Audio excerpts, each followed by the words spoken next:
Naaman, commander of the army of the king of Syria, was a great man with his master and in high favor, because by him the Lord had given victory to Syria. He was a mighty man of valor, but he was a leper. Now the Syrians on one of their raids had carried off a little girl from the land of Israel, and she worked in the service of Naaman's wife. She said to her mistress, "Would that my Lord were the prophet who is in..." She said to her mistress, "Would that my Lord were with the prophet who is in Samaria. He would cure him of his leprosy." So Naaman went in and told his Lord, "Thus and so spoke the girl from the land of Israel." And the king of Syria said, "Go now, and I will send a letter to the king of Israel." So he went, taking with him 10 talents of silver, 6,000 shekels of gold, and 10 changes of clothing. And he brought the letter to the king of Israel, which read, "When this letter reaches you, know that I have sent to you Naaman my servant, that you may cure him of his leprosy." And when the king of Israel read the letter, he tore his clothes and said, "Am I God, to kill and to make alive, that this man sends word to me to cure a man of his leprosy? Only consider and see how he is seeking a quarrel with me."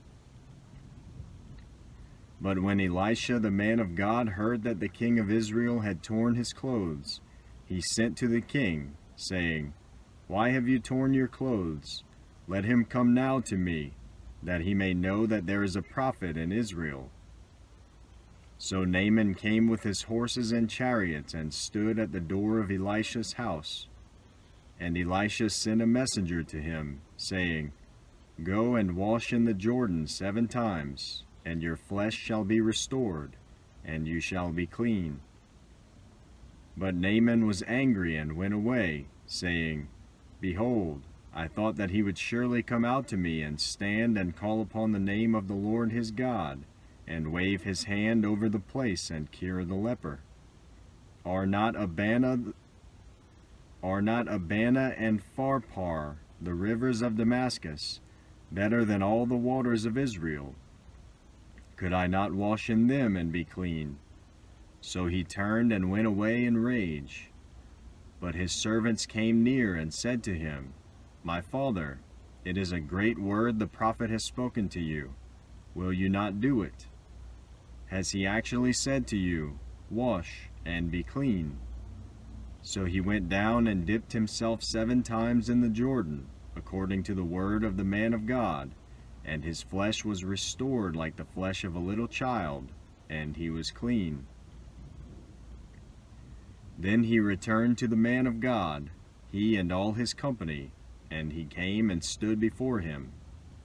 And he said, "Behold, I know that there is no God in all the earth but in Israel. So accept now a present from your servant." But he said, "As the Lord lives, before whom I stand, I will receive none." And he urged him to take it, but he refused. Then Naaman said, "If not, please let there be given to your servant 2 mules' load of earth. For from now on your servant will not offer burnt offering or sacrifice to any god but the Lord. In this matter may the Lord pardon your servant, when my master goes into the house of Rimmon to worship there, leaning on my arm, and I bow myself in the house of Rimmon. When I bow myself in the house of Rimmon, the Lord pardon your servant in this matter." He said to him, "Go in peace." But when Naaman had gone from him a short distance, Gehazi, the servant of Elisha the man of God, said, "See, my master has spared this Naaman the Syrian, in not accepting from his hand what he brought. As the Lord lives, I will run after him and get something from him." So Gehazi followed Naaman, and when Naaman saw someone running after him, he got down from the chariot to meet him and said, "Is all well?" And he said, "All is well. My master has sent me to say." There have just now come to me from the hill country of Ephraim 2 young men of the sons of the prophets. Please give them a talent of silver and 2 changes of clothing." And Naaman said, "Be pleased to accept 2 talents. And he urged him and tied up 2 talents of silver in 2 bags, with 2 changes of clothing, and laid them on 2 of his servants. And they carried them before Gehazi.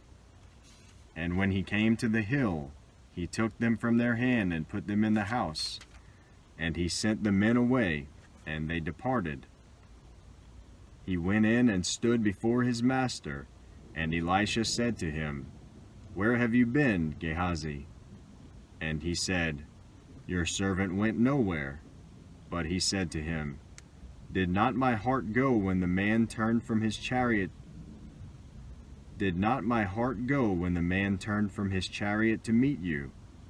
Was it a time to accept money and garments, olive orchards and vineyards, sheep and oxen, male servants and female servants?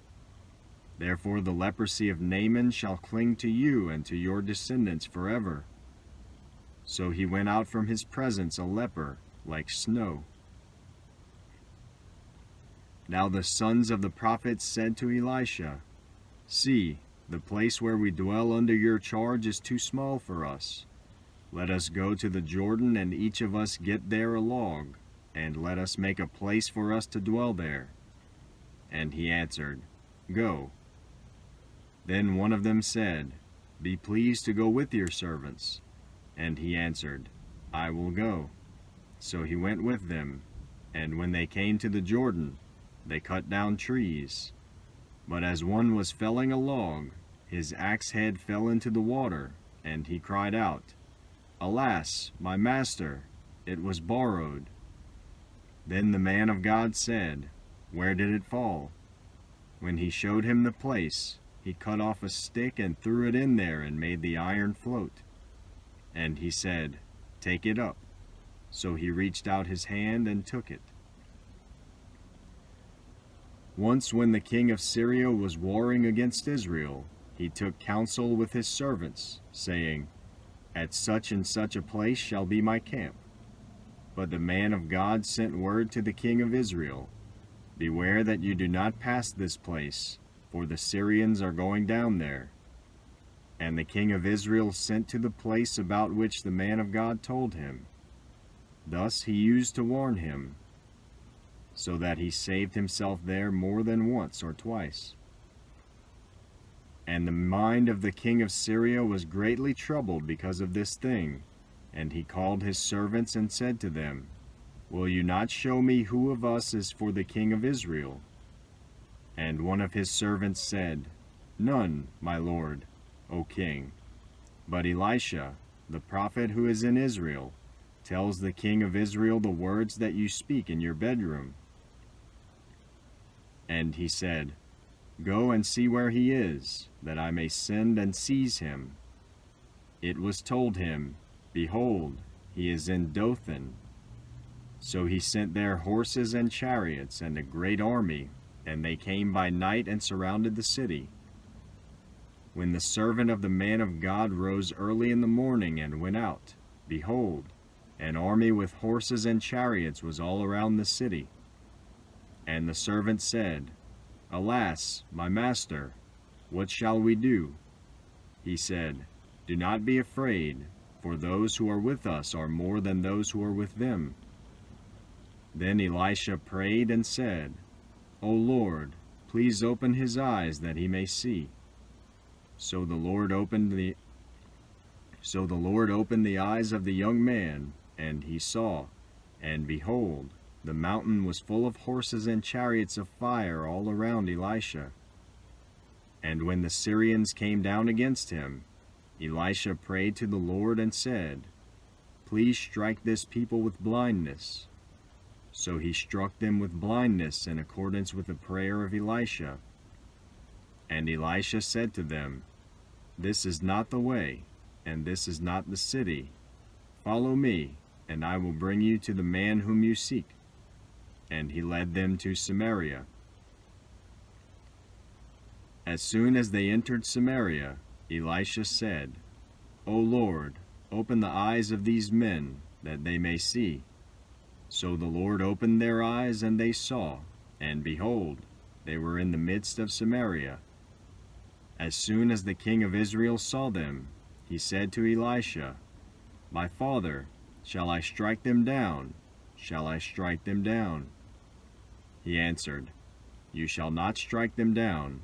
Would you strike down those whom you have taken captive with your sword and with your bow? Set bread and water before them, that they may eat and drink and go to their master. So he prepared for them a great feast, and when they had eaten and drunk, he sent them away, and they went to their master. And the Syrians did not come again on raids into the land of Israel. Afterward Ben-Hadad king of Syria mustered his entire army and went up and besieged Samaria.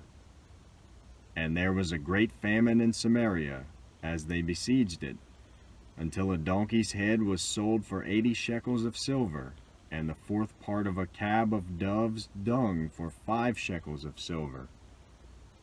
Now as the king of Israel was passing by on the wall, a woman cried out to him, saying, Help, my lord, O king.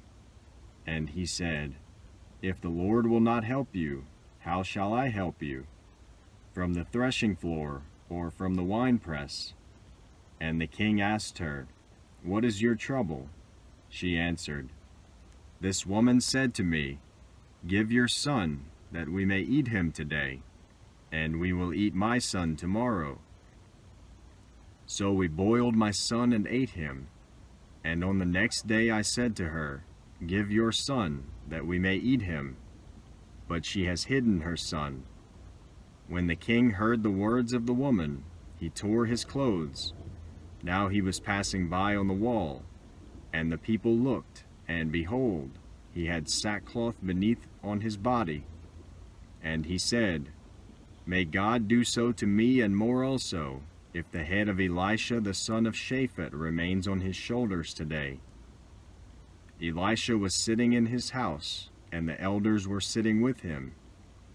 Now the king had dispatched a man from his presence, but before the messenger arrived Elisha